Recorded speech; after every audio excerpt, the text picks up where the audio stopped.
Hey, good morning, good morning, good morning. It's Reggie Pegues here, prosperingdad.com. And guys, I'm just so excited to be with you today. If you're watching me from YouTube, we're over here on Facebook Live as always.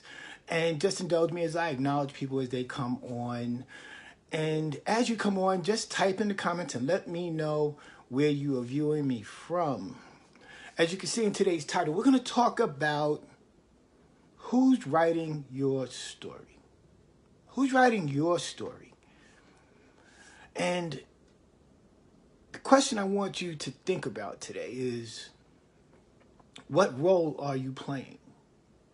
What role are you playing in your own story? Good morning, Danielle. Thank you for joining. Drop in the comments. Let me know where you're viewing me from. And that is so important because oftentimes we're going through life, but we don't understand that we have the control of the narrative of our story, that we are the leading star. Good morning, Dorville. Good morning, Anna. Good morning, good to see you. Drop in the comments, let me know where you're viewing from. That when it comes to the movie of our lives, we are in control of every aspect of that movie. We are the script writer. We write the script. We write the narrative. We tell the story. We're the leading character, or should be the leading character, in our life story. We get to pick who the supporting cast will be in our story. But oftentimes, we end up not being the star in our own movie. Why? Because oftentimes we feel that we're not worthy to be the star. And you are. Each and every person that's watching this live and everyone that's going to watch the replay. And, you're the star of your own story. But you got to take control of the script. You have to take control of the narrative. You have to take control of what it is that you want the world to see about you.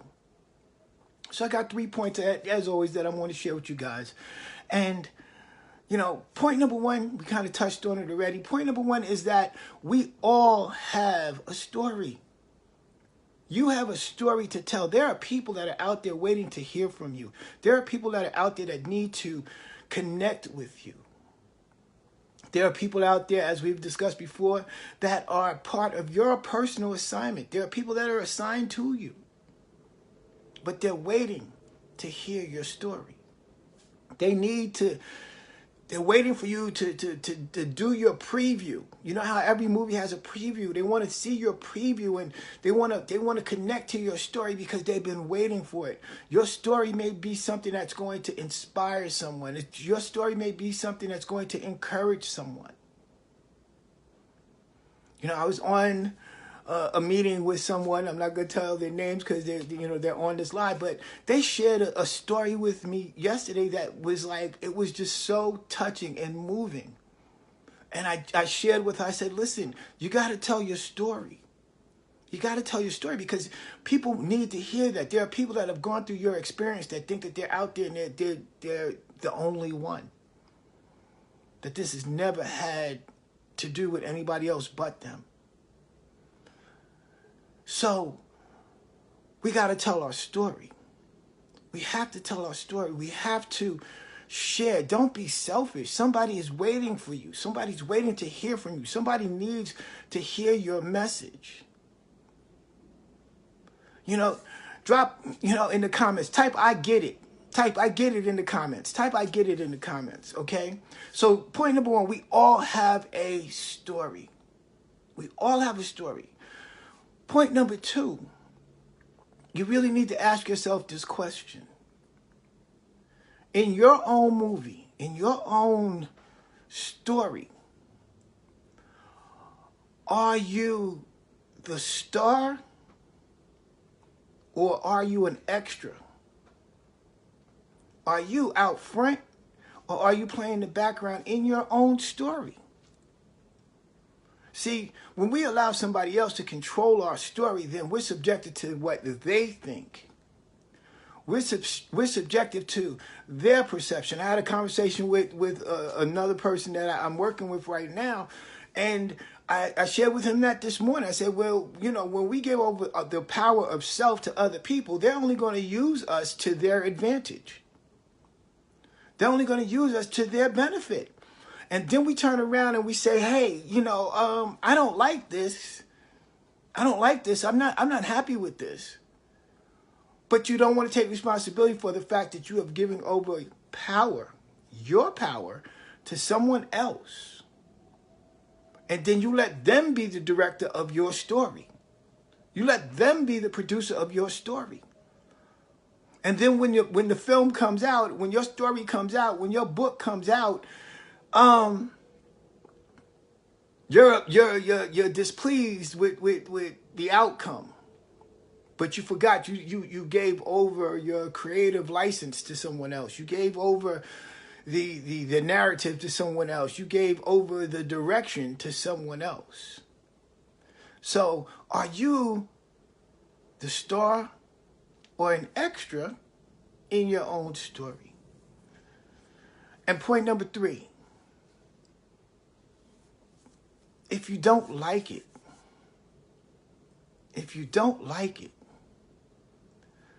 you can change it. You can change it. In my own life and in a lot of people that I've been fortunate to experience, because I'm a study of life. I love looking at people. I love learning stuff and saying, hey, look, you know, I can identify with that. I love growing. I love learning. That's just me.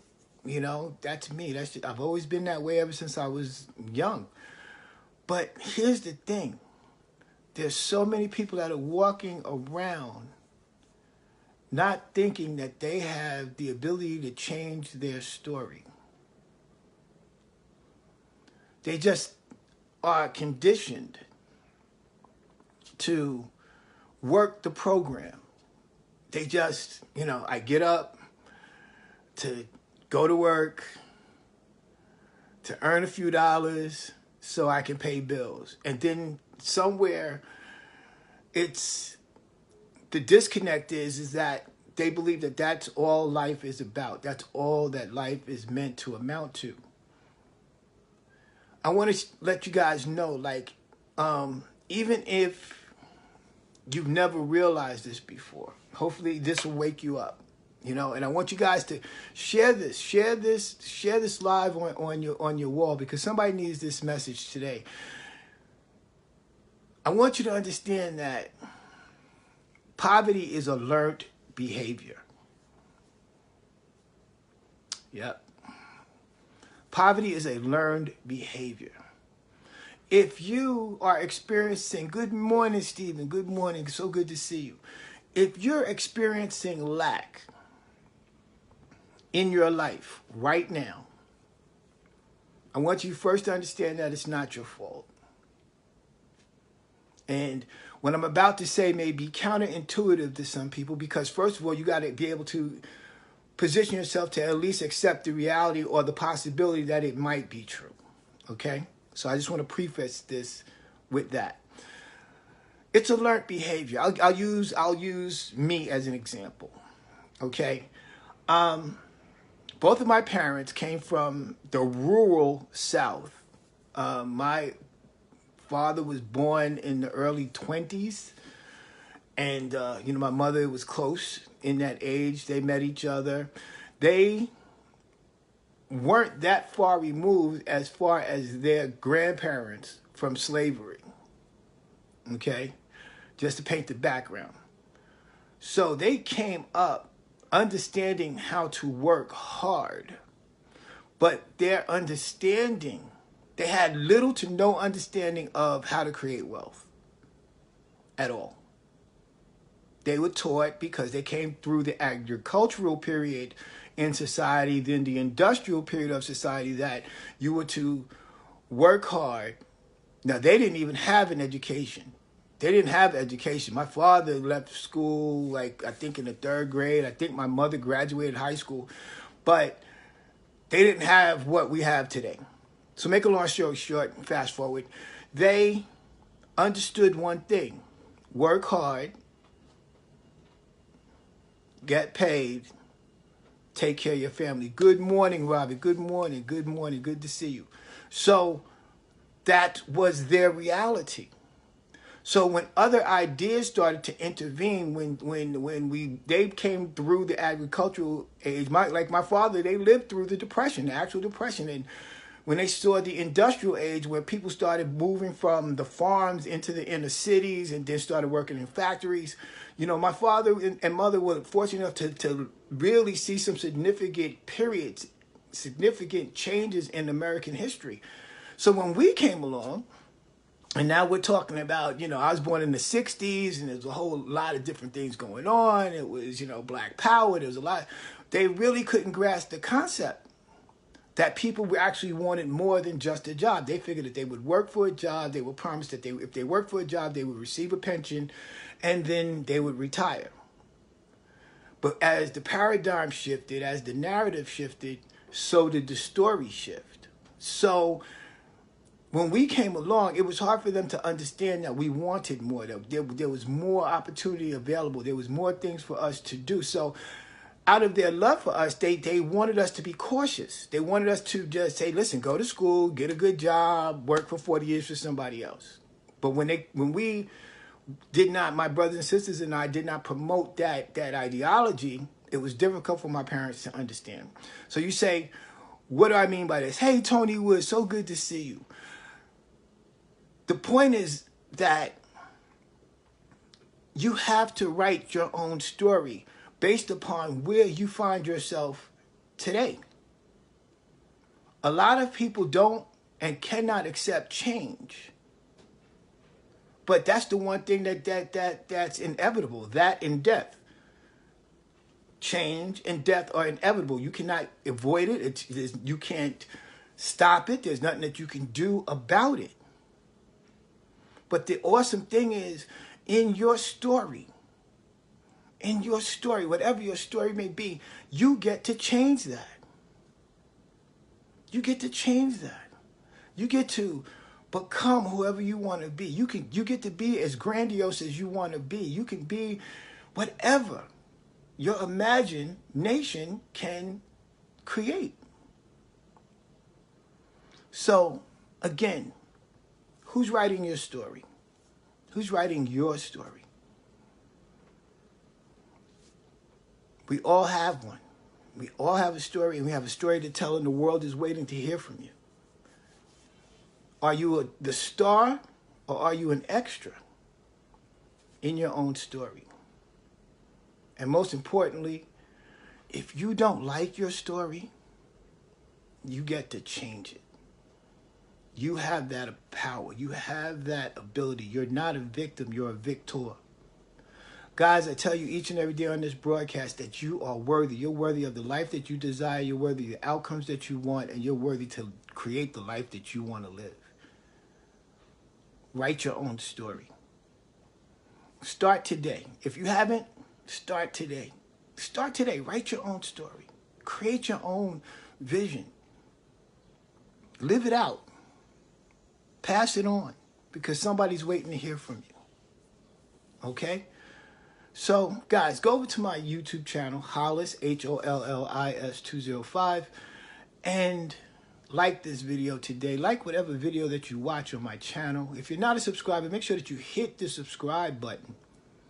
So whenever I upload new content, you're the first to know.